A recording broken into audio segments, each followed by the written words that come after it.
Eh ben, vous savez quoi les amis, je viens de sortir d'une séance bras très sympa. J'ai commencé par les triceps avec des extensions à la poulie en mode contracté. Le fait de le faire sur une poulie rapprochée comme ça, mais niveau angle de travail, c'est parfait. Sensation et contraction exceptionnelles. J'ai enchaîné avec du curl à la poulie basse en mode étirement cette fois-ci, donc avec une barre spéciale qui me permet de passer le corps entre les deux poignets en fin de compte. Pareil, étirement de fou, sollicitation extrême.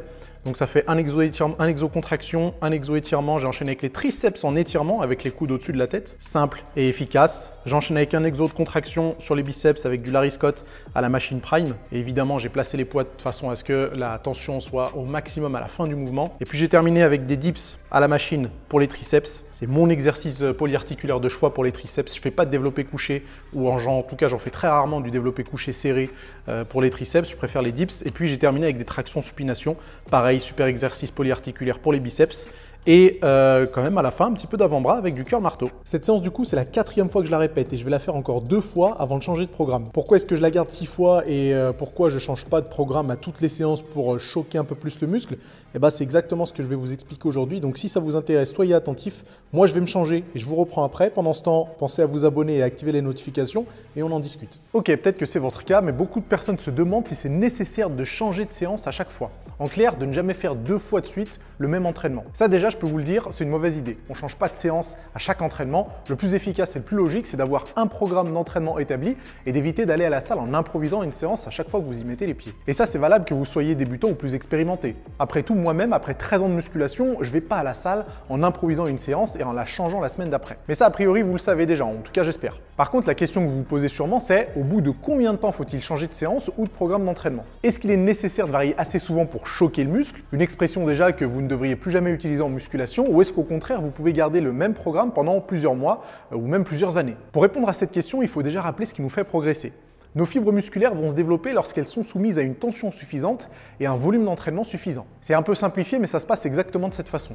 Et ce qu'il faut retenir de cette phrase, c'est tension suffisante et volume suffisant. Pour ça, on a un certain nombre de variables à disposition. On a bien sûr les exercices, les tempos d'exécution, le nombre de séries, le nombre de répétitions, la charge de travail et les temps de récupération. Si votre programme est bien structuré et que les variables sont bien organisées, vous allez progresser. Mais vous ne pouvez pas progresser à vie avec le même programme. Les fibres musculaires doivent impérativement être soumises à une tension et un volume d'entraînement plus élevé pour continuer à se développer. Et c'est exactement le principe de ce qu'on appelle la surcharge progressive. Le but de la surcharge progressive, c'est justement faire évoluer une ou plusieurs variables de votre entraînement pour augmenter soit la tension, soit le volume, soit les deux en même temps. Donc techniquement, votre programme, ou plutôt certaines variables de votre programme, doivent constamment évoluer pour vous assurer une progression sur le long terme. Vous ne pouvez pas suivre le même programme pendant 6 semaines ou même plus en gardant les mêmes exercices, le même nombre de séries, les mêmes tempos, la même charge de travail, les mêmes temps de récupération et espérer progresser. Ça, malheureusement, c'est tout simplement impossible, à part si votre exécution était catastrophique et que vous l'avez améliorée au fur et à mesure des semaines. Mais ça, c'est un cas particulier. Donc, en théorie, vous pourriez garder le même programme d'entraînement à condition qu'il soit bien structuré et ne faire évoluer que la charge de travail ou le nombre de répétitions semaine après semaine. Sauf que sur le terrain, ça se passe pas exactement comme ça, tout simplement parce que la croissance musculaire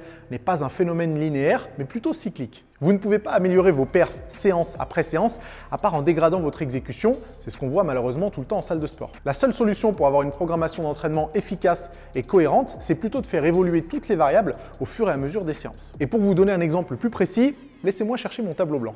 Hop, voilà, normalement, il devrait être bien placé. Imaginez que dans votre séance pectoraux, vous décidez de faire du développé couché en premier exercice. On va juste prendre un exemple sur un seul exercice.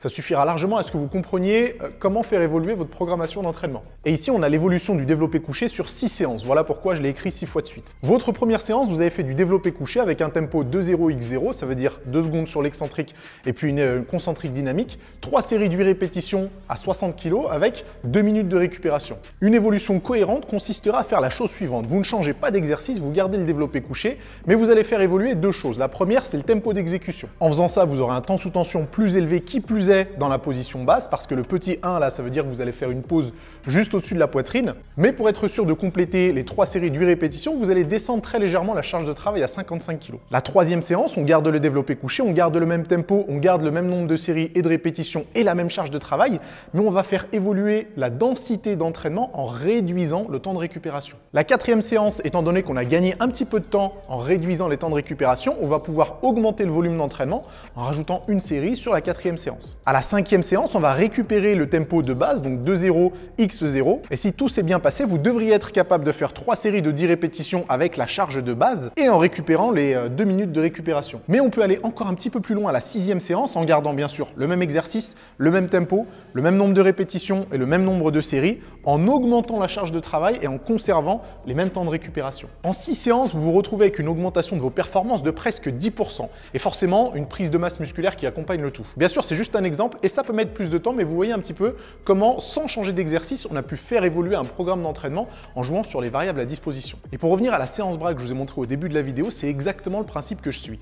Je répète la même séance un certain nombre de fois en modifiant les variables au fur et à mesure des séances pour arriver à mes fins. Une fois ces 6 séances complétées, alors ça peut être 7 ou 8 ou 9 séances, c'est juste un exemple, je vais changer de programme en modifiant certains exercices et en modifiant la fourchette de répétition utilisée. Sur ce programme actuel, j'étais sur des séries relativement longues, donc une logique de stress métabolique.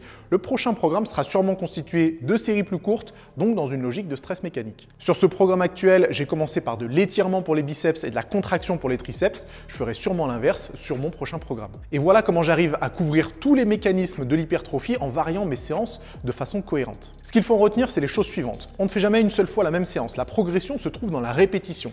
Donc il faut pouvoir constituer un programme qui vous permettra de répéter plusieurs fois une même séance. On peut et on doit faire évoluer une séance sans forcément changer les exercices, mais plutôt en modifiant les variables à disposition. Une fois que vous avez répété une séance assez de fois pour progresser, changez votre programme pour utiliser d'autres exercices potentiellement intéressants et aussi une fourchette de répétition différente. En général, je conseille de répéter la même séance 4 à 10 fois selon votre expérience avant d'en changer. Donc si vous entraînez un groupe musculaire 2 fois dans la semaine, ce que je vous conseille également, ça reviendrait à faire le même programme pendant 2 à 5 semaines avant d'en changer. Avec toutes ces infos, vous avez de quoi mieux gérer votre pratique et surtout arrêter d'improviser vos séances de muscu parce qu'il n'y a rien de pire pour votre progression. Si vous avez aimé toutes ces infos, alors faites-le moi savoir dans les commentaires. On n'oublie pas de mettre un petit like et de s'abonner à la chaîne. Et moi, je vous dis à la semaine prochaine pour une nouvelle vidéo. À plus.